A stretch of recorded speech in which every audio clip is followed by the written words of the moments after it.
Welcome to Damn Good Marketing Podcast, where we ditch the fluff, cut the BS, and get real about what actually takes to market your business like a freaking pro. I'm your host, Shelby Claymall, Louisiana native, two-time boy mom, and the founder of Shelby Claymall Marketing, a social media agency built for small-town entrepreneurs with big-ass dreams. I left corporate where I was underpaid and underestimated, built a multi-six-figure business from the ground up, launched a sold-out marketing event, and created this podcast to give you the truth behind growing a brand online without losing your mind or your values. This is for the ones who are tired of spinning their wheels, ready to show the hell up, and finally market with confidence, clarity, and consistency. So if you're ready to grow, get bold, and to build a brand that actually turns heads and opens doors, let's do the damn thing. Guys, today I have a really special guest. We are actually on site at Covey Rise. If you don't know what that is, it is an amazing facility out in Hustler, Louisiana, and y'all call it Sportsman's Paradise now. And I'm super excited to just kind of dive in, Jimbo, and hear your story, kind of see like if you really envisioned it to get to the point where we are today, and kind of just bring the listeners along on this journey. We talk a lot about, you know, the highest of highs and the lowest of lows when it comes to business, and just kind of seeing like you took a huge risk and a chance, and it kind of unfolded in your eyes. I might not have been smart enough to realize what was going on at that time, was, right? Okay, so we were talking before this. Can you give us a little lowdown on like how Covey Rise was born, how you got into this? You said you were 25. Can you just talk us into this? 25. I started Covey Rise the year before.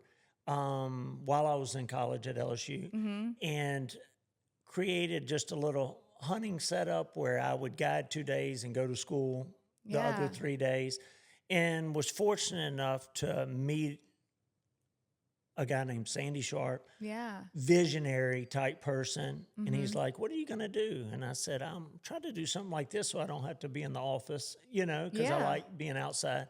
And he said, okay. And then he reached back out to me and said, "I got some land if you're interested in doing something." And that actually was this land. And came up, met with him. This whole property was all woods. Had no clue what to do next. I didn't think it would work. And him being a vision, he's like, "I could build you a lodge, and we could clear land, make fields, and you could have Covey Rise here." And he would be my landlord. But my first thought was, I need fields, not woods. So his advice to me was, go get a loan, and that'll give you the start to clearing the fields. And that means you'll be here, and I'll invest and build you a lodge. And then he was he's a businessman, so he's like, "See, it'll save you $300 rent in Hammond. You can live in the lodge," and you know, that kind of stuff. So that's how it started. And I had this grandiose idea that I would work hard for 5 or 6 months and have it easy and play during the summer. And that became a rude awakening in 5 months. Real quick. 5 months. There's still maintenance, there's still bills. And if I was going to have, you know, a team at Covey Rise, I had to pay them during the summer. You know? So I tell people all the time, I said, I was single at the time when I started. So I was like, I can eat peanut butter and jelly. Because I didn't have any other responsibilities. Right. And one thing Sandy told me was, you don't own anything. So if you can get this loan, there's nothing to take from you. He said, this is your chance. Best time. It's the best time. So, okay, we talked before this. When you said Sandy brought you out here to see it, right? Let me back up a little bit more. Before you even got to this point, you said bird dog hunting before somewhere else. Right. So when I was in college, I got a dog. Okay. And the way back story is, my grandfather in Monroe, my dad had some bird dogs when I was growing up, and on Sunday we would go out and mess with the bird dogs. So it was something that was family. My dad moved to Hammond, and when I decided to get a dog in college, and Dad was like, "Why don't you get a bird dog and we'll go do something?" He and I, right? My grandfather was still in Monroe. And when I got that, I met a guy who owned a little preserve. And I said, if you ever need help, call me. Right. And that's how I guided the year before Covey Rise started. Right. I guided for him. And because my dad and I got, the bird dog to do something together, he actually went and walked with me on every hunt that I guided. Wasn't a ton. Yeah. Because that was something we could do together. Yeah, that's so cool. And entertain some people. So where'd the transition happen from you doing it for someone else? Right. And then you renting something over here for 6 months, meeting Sandy saying, do you want to buy this property? So after I did it for that other gentleman, right, my dad's like, see if you can buy in. Never crossed my mind. Yeah. So I went to him. My dad suggested it. And I said, you want a partner? And he said, no, I have a cousin and stuff. So turn around, my dad's like, why don't you just do it yourself? Yes. And I'm like, go Dad. Are you really? He's like, now this is funny. He's like, we will build what we need in the backyard in Hammond. Mm-hmm. So one thing about a preserve is you're restocking the property constantly because of the number of birds that we shoot and stuff. He's like, we'll raise birds. So look at the Dad. first year or the first season, I got up at daylight, caught birds, released birds, and 5 minutes later guided the hunt. It was a one-man show. And then after I guided the hunt, I literally sat in this rented building that was not very nice, but it had a bathroom, had running water. And while I was talking to my customers, I sat in a chair and I'd clean their birds, and then I'd wash them in the sink and handle their birds. And I still have my first corporate customer, and probably one of those individual customers are still customers here. Isn't that wild? 20, I was about to ask you that. 6 years. 26 years. They're still customers. Isn't that wild? Yeah. Now, going back to what you said about Sandy, he brought you here. You met him, okay? Yeah. He brought you here, and you were like, it's all woods. What am I supposed to do with this? You know what I mean? Oh, he pulls out maps on the front of the truck. Yeah. I grew up in the city. Right. I don't know Not out anything. here. I don't know anything about topo maps and all this. He's like, see this bottom right here on this map? You could clear this area and you could clear this area. Yeah. Yeah. So And he didn't have much to lose if you think about it. I clear his land in 2 years. It doesn't work out. He's got pretty land. Yeah. But I'll tell you something that popped up 23 years later. What? Sandy, he lives in Oxford, came down to visit. He said, did you ever think it'd fail? I was like, I never thought about it. That's so cool, though, to think back. You just were was it because you think, okay, in that moment, let's think back. Was it because you were so young and you were like, I don't know there's nothing to lose here? Like, I'm good? I didn't even think about losing it. The best example, I feel like I just put my head down and just worked as hard as I could. And you expect a return sometime, but I thought the return would be sooner. Yeah. And I just kept going and going.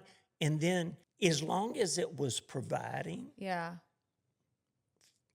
for my family, I was doing something I enjoyed. Yeah. I worked a lot. Yeah.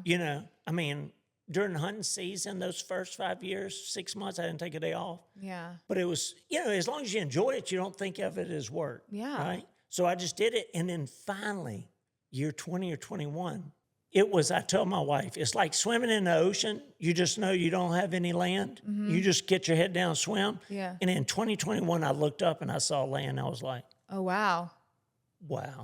Now, so I got to change my game plan. Yeah. It started with one man, one man, but it also started with one spot on this entire property. How many acres do we have now? We're at 700 acres. 700 acres. It started with 300 that Sandy owned. Right, with just one building. Well, obviously an original he built lodge. the Covey Rise Lodge. Yes. And now we are like you have multiple buildings. Can you explain it a little? Yeah, so, and I won't get the years right, but in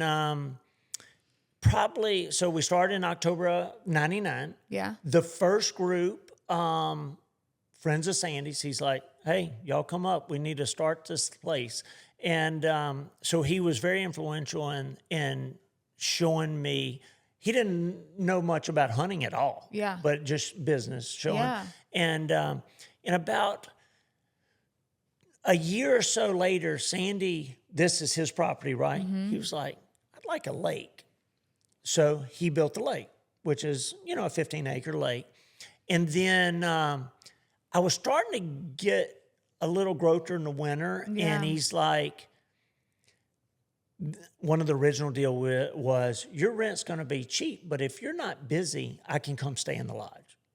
Okay. Because Sandy was an outdoor and is an outdoor kind of guy and likes to drive the tractor and grade Right. the road. Right. And he didn't want to have to drive to Hammond, so he'd spend the night. So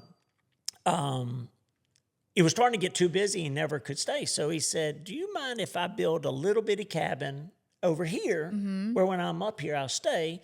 And at the same time, I'll build you an office because now you're growing. I said, sure. So, built that, raised the rent, right?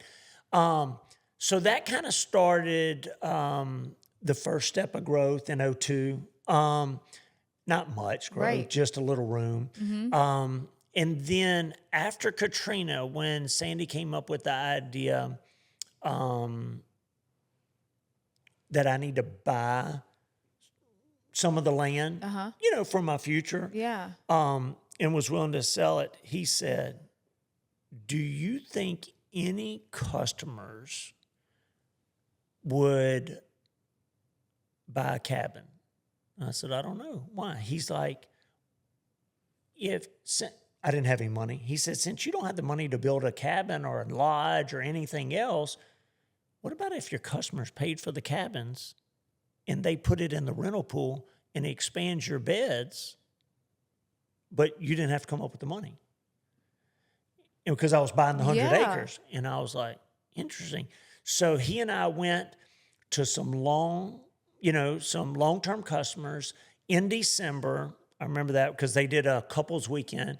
And we went with kind of a drawing and said, what do y'all think? And Pierre Villery said, I'll take lot number 1 at the lunch table. And Charlie Kaplinger said, I'll take lot number 2. Wow. And I'm like, okay. And then Sandy's like, you want to build the cabins? I'm like, I know hunting. I know nothing about this part of business. I don't know anything about construction, right? So we actually were fortunate in Husser, David Husser and David Peavy had a business building homes and great home builders. And we said, would y'all be interested in kind of being our builder? And we're going to build them as specs. And we did that, a couple of years later. We had to clear the land. But Sandy's vision was very pertinent on how to lay them out. So he and I would walk and say, what's the best view from this spot? Do you turn it? Where do you want the windows? And he and I walked through all the first 8 spots with kind of a game plan. That's so awesome. And that allowed Covey Rise to handle a little bit bigger group and have, some rentals. And those cabin owners were great because their rental, it was not worth them letting me rent it. Right. When you get one rental a month, that's not worth the headache of me. But they stuck with me. Now we fight over rentals. I'm like, I needed all this. They're like, stop booking it. We want to use it. We want to use it. We want to come to a farm to table. We're tired of watching it, hearing about it, and we can't even come stay in a cabin because you're booking. Yeah. Yeah. So, and that's changed a lot because of the weddings booked so far in advance and things like that. But so that was the growth of the cabins and it was slow. I mean, two more, years. Yeah. And then when we got to the 8th cabin, held back, and then things started finally to catch for Covey Rise. And the second half of cabins went real fast, and there hadn't been a problem, Since. They always say if you build it, they will come. So, yeah. I mean, okay, so we hop, skipped, and jumped, Yeah. but I want to make sure people listening understand what Covey Rise is. So at first, you started as just a hunting facility. Correct. And then you moved in. When did you start introducing like clay shootings? So in the big picture, the problem or the challenge Yeah. for a hunting lodge is the full year, Yeah. right? And creating a good staff that's here all year and so forth. So I had a 20-year run of trying to come up with how to build the summer. Yeah. So first it was hunting, and then I came up with the idea of the kids camp. Okay. So that was the second piece to the pie. And the goal there was to do kids camp because of my master's in wildlife management and my experience with the dogs and the shooting. I'll teach what I know, and it doesn't cost me anything, right? Right. I mean, that's my best summer is my knowledge that I'm teaching and having camp. So we started the kids camp 25 years ago in June and July, and it would be week on and then week off. Week off, I cut the grass. Week on, we had camp. Week off, I cut the grass. Yeah. And now where we are now is 8 weeks, totally booked up, and building, great kids that end up loving Covey Rise, coming back with their family. I got kids, this is crazy. One of the cabin owners, Bo Sanders, his daughter, I did one girls' camp in like 2002. Yeah. Her son, Now comes. third year this year. Stop. That shows how old I am. But How great you built of something. They keep coming back. And those kids that came to camp, it is the craziest thing to see them ride by and yell, and their salesmen bringing customers. Crazy. And you just built like such an experience here for people to want to come back. That's the goal, right? Yeah. I mean, just provide something close enough, but fun and escape. Yeah. So the kids camp was the first piece. Okay. Wasn't enough. It was only 2 months out of the 6-month summer. Right. So then the clays idea came up. And that could be a year-round part of the business. Yep. We did that. Actually, that was located right close to the lodge because everything was woods. Yeah. That area that we did the clays then, now it's cabins and all other stuff, because we've had to move it as we expanded. So the clays added another piece to the pie. Still wasn't enough for the summer. Then, in 2008 when things got tough and businesses, Sandy came to me and said, you ought to diversify. And I'm like, well, I mean, what do you think? He said, farm. I'm like, I grew up in the city. I don't know anything about farming. Right? You literally knew nothing about anything that you're doing I here. knew hunt and I knew what I enjoyed, right? And that's what I wanted to do. Yeah. So he and I built the farm. And that first summer of the farm, I would take the vegetables in my pickup truck because I didn't have much to do during the summer. And I would drive to the city, but I had good connections in the city from hunting. John Besh, Dickie Brennan. Yeah. So I just called them and I said, we're growing vegetables. And they were nice enough to say, okay, we're going to pull our chefs together. Come tell us and show us. And so I delivered out of my pickup that whole summer. Isn't it wild? 2 days a week, Tuesday and Thursday, picked on the day before and went from there. The farm grew, and instead of being a part of Covey Rise Lodge business, it kind of grew its own business as Covey Rise Farm. Yeah. And it was awesome. It is. So that was one more piece to help, but it didn't end up helping because it created its own business. Yeah. It kind of outgrew. And then there's fundraiser shoots that we do, whether it's political or for, St. Jude or what we do those are tied into the sporting clays. Right. We do those, and those grew, but it still wasn't enough to really round out the year. And in 2019, we had an opportunity that of the 300, there was some land touching us that came available. And until this time, 19, we had leased land down the road to do all our hunting. Okay. So that was, what I consider kind of Achilles heel to the business, because if those landowners stopped the lease, in 20 years, not one time did I have a lease longer than 1 year. Oh, wow. So every year I worried. Yeah. And in 19, land came available, and then I called. It wasn't for sale. I called to see if I could lease it. Yeah. Cold call. Just riding in. I saw over the hill less cows, and I'm like, let me just call them. Yeah. I hadn't talked to him in 10 years. And he said, no, we won't lease, but I think we're going to sell. And I'm like, I'm interested. And I hung up, and then I was like, that's ridiculous. I mean, it's 250, 300 acres. I can't afford. Yeah. Hunting's not going to provide, 5 months of hunting's not going to provide To pay for that. to pay for that all year. Right. And told my father-in-law about it, and he's like, got to figure it out. He said that you only get that chance once. Yeah. So started playing with the numbers. I mean, all the way down to if I do it on property, I can go to a side-by-side. If I drive off property, I have to have truck insurance. Just whittling anything I could come up with. Yeah. And went to the bank, sold, the whole story, and they gave me a loan. Stop. So I was like, then craziest thing, I'm all excited.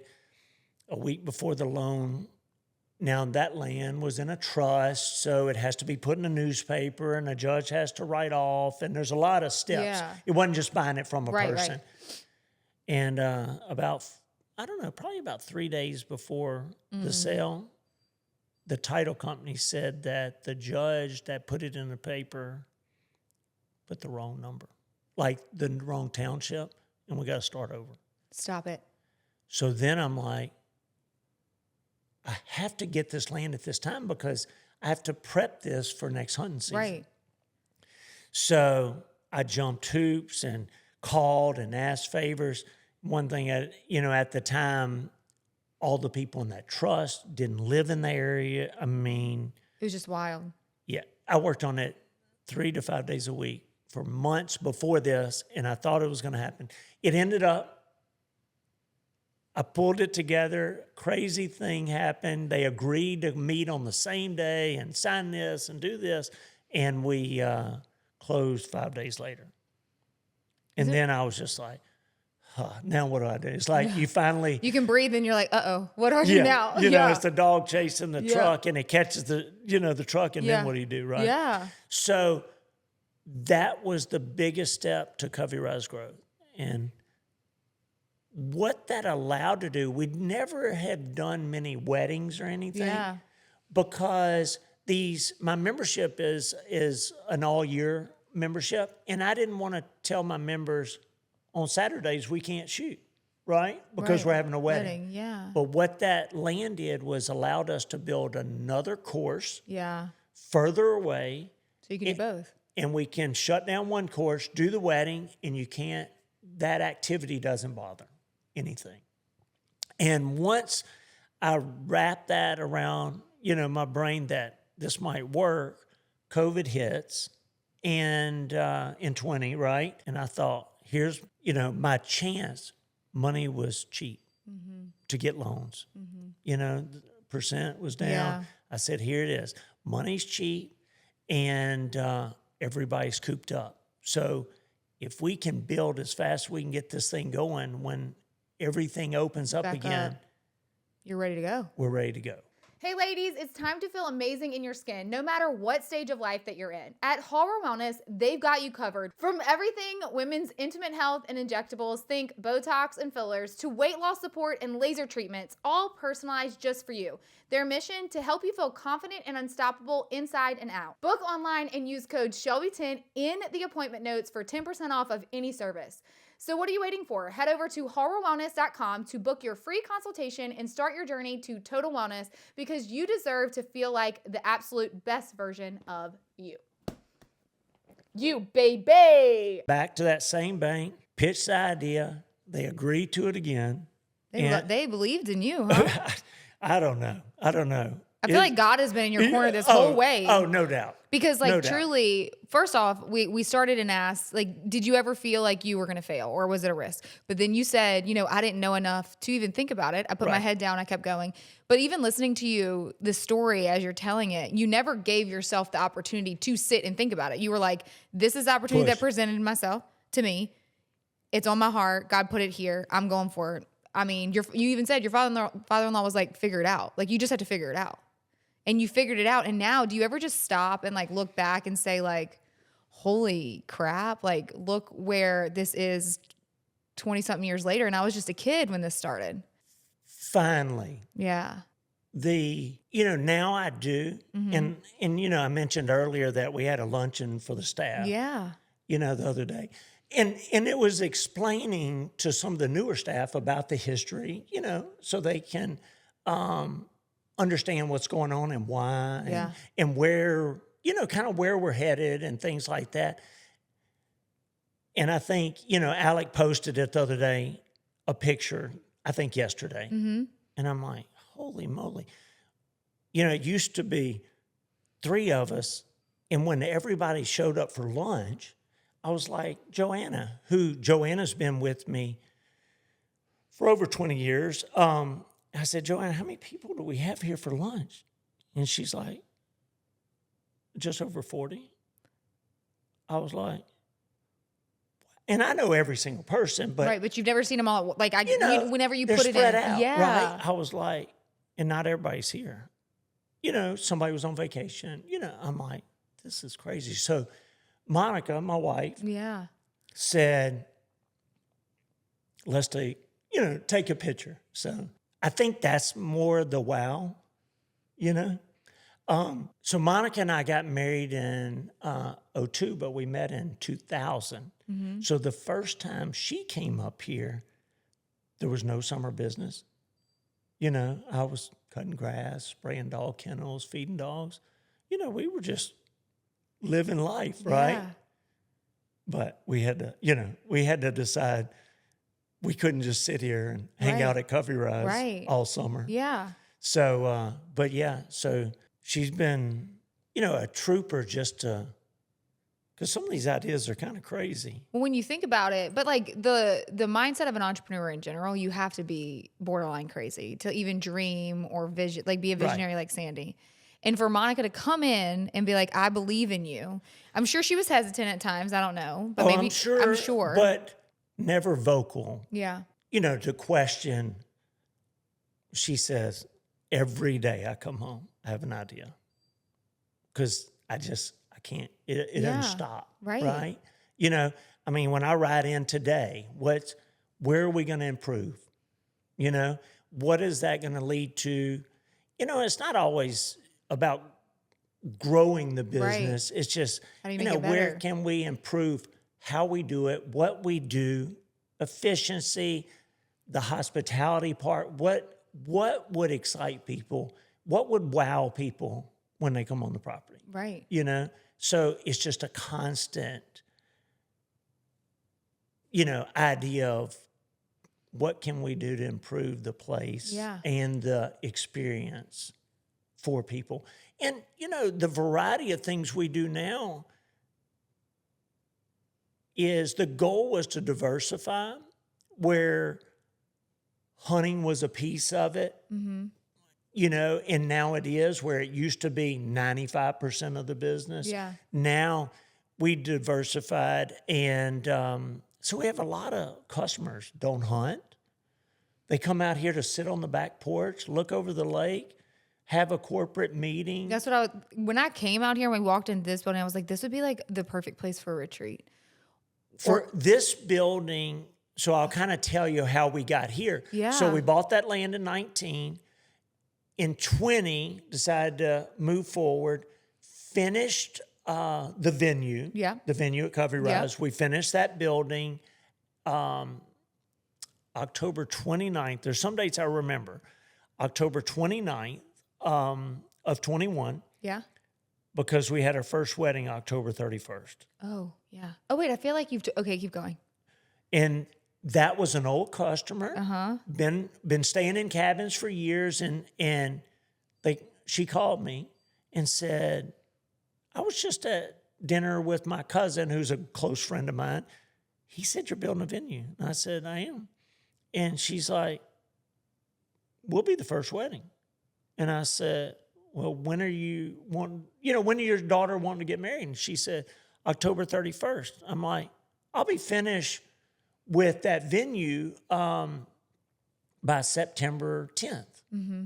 She said, perfect, put us down.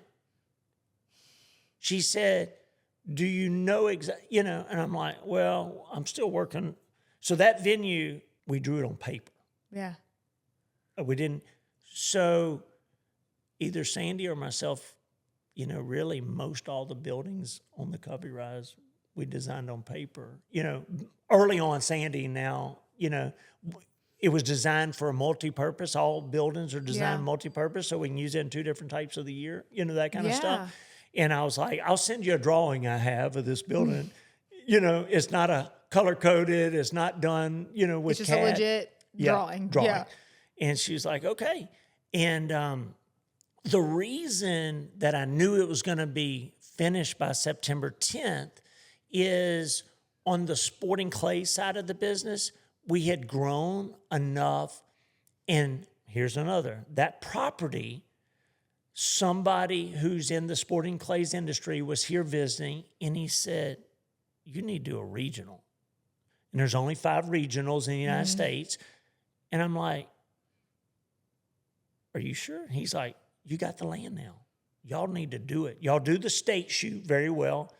Do the regional. So I told Monica, I said, I'm going to practice bidding so I can go through the process. Well, we won the bid. Oh. She was like, dang it. Practice. She's like. Like you knew what you were up to. So we won it, and it was going to be September, 8th or 9th. I don't remember that year in 21. So I knew I'd be finished with the venue for that function and then be ready. Well, do you remember what happened in 21? Ida wiped us out. We can't be that easy. You bid on it, you got it. I bid a year in advance. You got a wedding already. Like right. God was like, nah, it can't be that easy. August, right? Yeah, right. August, Ida hits, and I called Nationals and I said, all the hotel rooms are full. We had a tornado come through the middle. We're in shambles. I'm not even finished in August, I'm not finished with the venue. So Nationals understood. They said, no problem.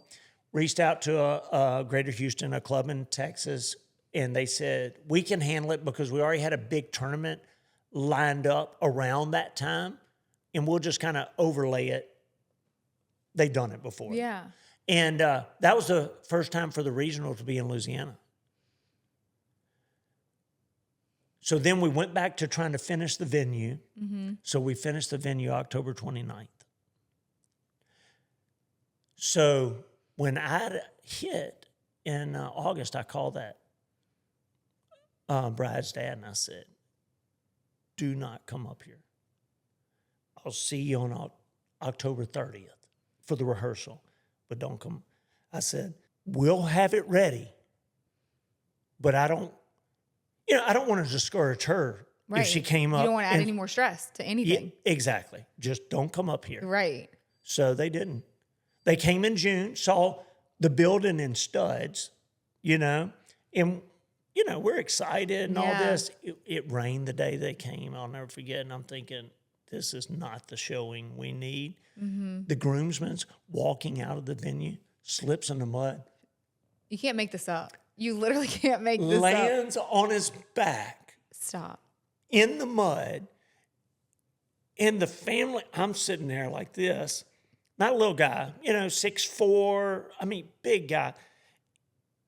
And I'm sitting there and they're like, "Are you all right?" And he's like, "Yeah, just my ego." And then they just bust out laughing. Didn't have any clothes, so we went to the pro shop trying to find him a shirt so he could ride home. I'm thinking, this is a great start, right? But they were great about it. Yeah. And I just told them, "Don't come back until that day." And weather for that wedding, it was big. It was one of the biggest weddings we've ever done. Was perfect. Went off well. Just. It was great. Yeah. Ready right on time. And then we just started the hunting season right after that, next day. And this was 2021. 2021. So the marketing of it was, I didn't really have anything to market to weddings because it's not built. What am I going to do? Send them an email with, "This is what it's going to be. This is what it's going to be." Yeah. Hopefully it looks like this, kind of deal. So we didn't market, but the word got out and we booked some weddings in 22. Thought that was great, And then we started catching, had something to show and caught traction. But we only do 20 weddings a year. Got it. That's it. So you can have fully functioning everything else. Correct. I did not want to give up. Why you started it in the first place. What got us here. Yeah. Those loyal customers. So we just designate certain times in 20 weddings a year. And, that land opened that door. And what we realized real quick, like everybody else in Louisiana, people want to do stuff outside when the weather's nice, right? Mm-hmm. Nobody really is jumping to come up, and do a wedding in August, right? Outdoor wedding, Outdoor. That is, right? Literally, you might be sweating. Right. Not might, right. We're sweating. Right. We're sweating. We are sweating. Just roll, we sometimes sweat in December. Let's be honest. Exactly. Let's be honest. So our wedding coordinator started saying, "I got people asking about December. I got people asking about November." I said, "Okay, let's come up with a game plan." So I got the team together and I was like, 20 is our number. We'll do one in December, one in January, and it can be any week during January, but let's kind of pick the times that we want to do it, because we have sporting clay tournaments been here for 20 years. Yeah. We can't bump them on their weekend. Right. And we want to keep everybody, their stuff. So that's what opened the door. And it's funny how the corporate business opens up. Like, if you think about it, when it gets close to Christmas, you have corporate parties. So nobody's really entertaining a lot of corporate business because kind of shutting down the year. But you get some young people just graduated from college. Now they're ready for their wedding on December 20th. So they really kind of fit where needed it. We needed it. And that started to round out what I call the shoulder seasons and round out our years. So we were doing like farm to table dinners in the lodge. That opened the door. If there's a wedding on, we kind of have a strategy that if there's a wedding on the weekend, why not have steak night on Thursday night? Yeah. For any locals that want to drive up or come stay and spend the night. And then when it gets in June, July, and we have kids camp all week in the main lodge, well, why don't we do farm to tables on the Saturdays? Yeah. And by the kids camp staying in the lodge, it saw a need with weddings during the winter. I didn't want to exclude ourselves from hunting, so came up with the idea of building the Magnolia Lodge, which we're in right now, which has 6 bedrooms, just like the Covey Rise Lodge. I know. I keep walking. I'm like, holy cannoli! There's so many. There's 6 spots. bedrooms. Yeah. Every bedroom on the whole place has its own bath. I love it. So we don't have to worry about that. And COVID led itself to individual rooms, single occupancy. So now if there's a corporate meeting, having a meeting in the venue, and there's a lot of activity up here, that hunting group that's going to hunt tomorrow could stay down here. Yeah. We put the big table. It can be used for a small meeting, executive meeting, or a group. They have their own pond, their fireplace, their fire pit, everything. And the guides can pick them up here, and they're not in the middle of whatever that function is. Yeah. So it really opened this lodge was needed to allow us to do certain things that we didn't do during hunting season. It's literally like a resort out here. How many people can you sleep, like with all your cabins and everything, how many people can you sleep out here? With our rentals, we can sleep 70. Nice. Or 70 to 75. That's awesome. And then there's a few other cabins. As we grew and more cabins were built, we didn't have to force them to be rentals because, it doesn't do any good to only have one rental a month. Yeah. So the later cabins, quite a few of them aren't rentals. So there's more beds on property, but those are owners, and they create a home association, and we just have a strong relationship. How we do things, but we're considered all together. Oh, awesome. But okay, one last question. Well, actually, two. You have children? I do. How many? I have 3. 20, 18, 14. Sophie's my oldest. She's at LSU. Betsy's my second, who's 18, who starts LSU this week. Okay. We got to move in Sunday. Love it. And then James, the fourth,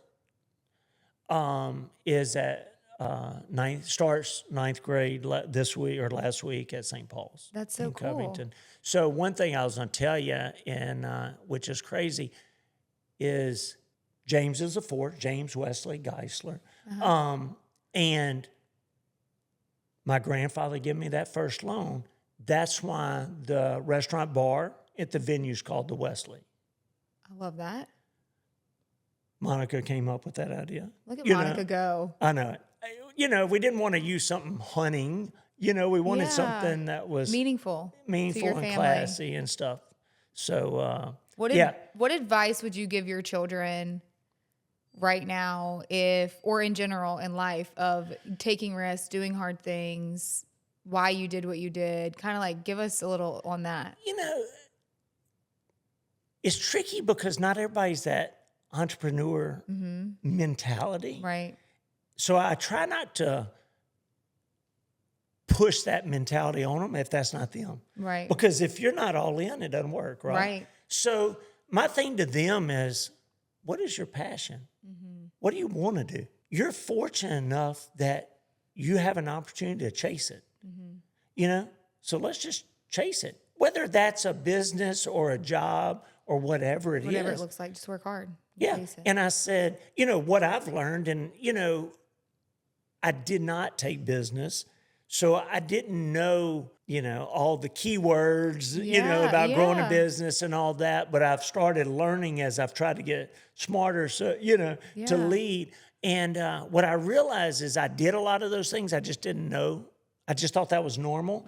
And, I tell my kids all the time, people see it now, but what they don't realize is the habits, of me spraying the kennels. We can't hunt without dogs. Me spraying the kennels and feeding the dogs twice a day and making sure that was done right for 20 years, led to this. People, they just see the now. They just see the now and figure we've had tons of employees. And that's what I tell my kids. If you want something, you got to do it and do everything, everything you do to get there, do it right. Or at least intend to do it right. I mean, you're going to fail. And, the other thing I tell them is failure is just a learning experience. Yeah. It's not a failure. Yeah. I mean, I can tell you this, growing this place with not the funds that I remember the mistake because I won't do that again. Right. The financial mistakes and stuff like that. Yeah.